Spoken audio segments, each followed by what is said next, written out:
In this movie, we're going to get an audio for video session going from scratch. We'll populate our session with tracks and get set up with an audio for video workflow in mind. When we're done, you'll have a useful session template you can use anytime you work with video. By default, when you start Pro Tools, you'll get this dialog. Let's start by creating a blank session. We'll choose broadcast wave files and a sample rate of 48 kHz. Bit depth we'll choose as 16-bit, which is the standard video bit depth, although you could choose 24-bit if you wanted to have more dynamic range. For I/O settings, we'll choose stereo mix, although we will be enhancing that as we go along. Let's click OK, and it'll ask us where to save it, and let's call it A4V, and I'll save it into this project folder. So when Pro Tools opens, you get a blank session. This is the default view setup. Let's configure our view for optimum working in audio for video.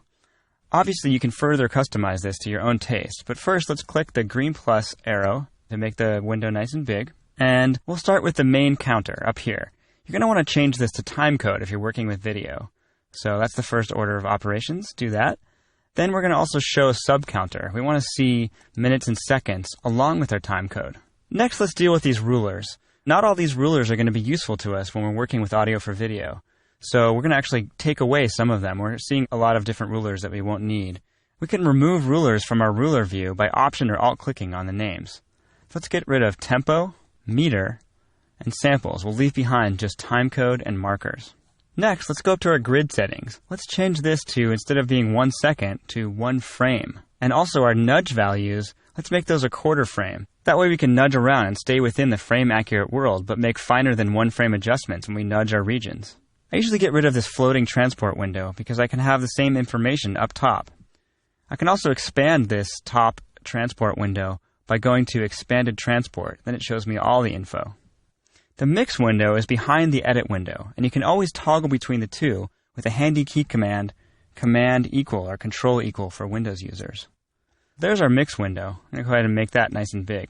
Notice we don't have any tracks yet, so let's actually make a bunch of tracks that are useful for our audio for video workflow. Here's a key command everybody should learn. It's Shift-Command-N or Shift-Control-N for Windows users, and that's how to make new tracks.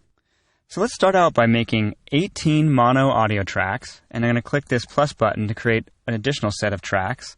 The next set of tracks are going to be 12 stereo tracks, and we're also going to make 1 mono auxiliary track, and we're also going to make 2 more stereo auxiliary tracks.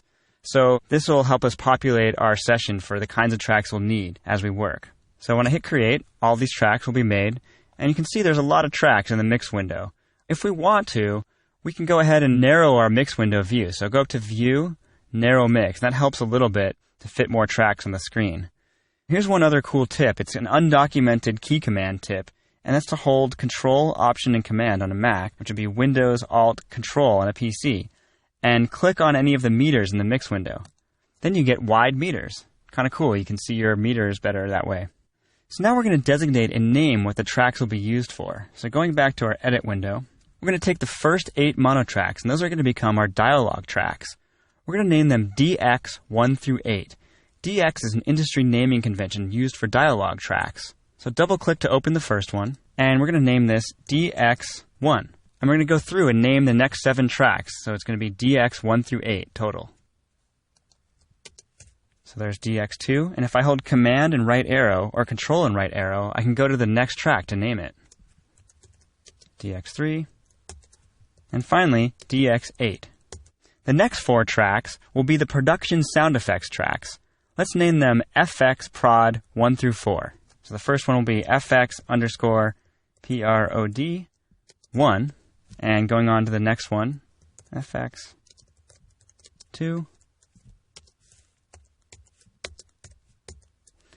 The next 5 tracks will be mono sound effects tracks. Let's name them FX.mono 1 through 5. Then for our last mono track, we'll call it tones. We'll use this for reference tones and sync pops. The first 6 stereo tracks will be FX.ST 1 through 6. Those are going to be our stereo effects tracks. FX.ST1, FX.ST2, and so forth. The next 4 tracks will be ambience tracks. We'll name them FX.amb 1 through 4. So it's going to look like this, FX.amb1. Then we have our music tracks. We have 2 of them. Let's name them MX1 for music tracks and MX2. For the 3 aux tracks, these are where we'll bus our 3 stems. We'll name them first one, which is the mono one, DX bus. That's going to be our dialogue bus, and it'll be a mono bus, DX. And the second 2 are going to be FX bus and MX bus. So when we're done, we've got all of our tracks named. Next thing I like to do is to color code the tracks. For my color coding, I usually color code dialogue tracks blue, production effects tracks purple, effects tracks orange, music tracks yellow, tones or any utility tracks brown, and aux tracks green. So now we've got them all color coded, and I'm going to Option or Alt click on this narrow strip to make them small so I can see more of them. And we're going to actually route these tracks. So we're going to send all the dialogue tracks to the dialogue bus. So if I select and hold Shift and select all the dialogue tracks, it would be helpful before I bus them to see the I/O selector here. So that's another option we can turn on. Go up here in the top left of your tracks and turn on I/O. And then we can see the input and output. So with all the dialogue tracks selected, I'm going to hold Option or Alt and Shift and go into the track output selector. And on the quick track assign, I can assign all these tracks to the dialogue bus. And as you see, all the tracks automatically went over a bus called DX bus. And let's just scroll down real quick, and we can see that on the dialogue bus itself, its input went to the same bus. So now all of our dialogue tracks are routing to that dialogue bus aux track. And I'm going to do the same for all the effects tracks, including the production tracks. I'm just going to exclude the tones track, so hold Command to add the next few, excluding the tones track, and Shift to select the rest of them. So I've got all my effects tracks selected. And again, Option or Alt Shift. And I'm going to use the handy track send selector to output these to the FX bus. And finally, we have our 2 music tracks. So Shift select to get these guys selected, and Option or Alt Shift, and go send these to the music bus.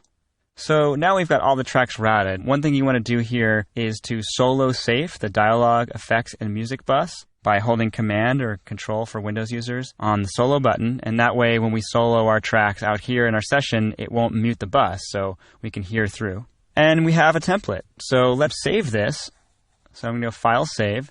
And this is saved as our A4V session. And we can also save this as a template that we can use anytime we start up Pro Tools. So we're going to go in here and say File, Save as Template. And we can put this in the category of post-production, which is a pre-made category from Pro Tools. And let's name it A4V. This is the name of this session template. And we'll hit OK. And I want to close this session just to show you what that will look like. So Shift Command W closes our session. That's Shift Control W for Windows users. And we can go ahead and save it once more. And now when we go into Pro Tools and we say File, New Session, we get this New Session dialog. And here, if we scroll down to Post-Production, there's our A4V template. And if we hit OK, it'll ask us where to save it, A4V test, just to see what it looks like. Hit Save, and there's our session that we just made. So you can use that anytime you go into Pro Tools. As you've seen, the setup for an audio for video session template like this is complex and kind of time-consuming. But we only need to make it once, and once you have it, you can use it over and over again for any audio for video sessions you work on.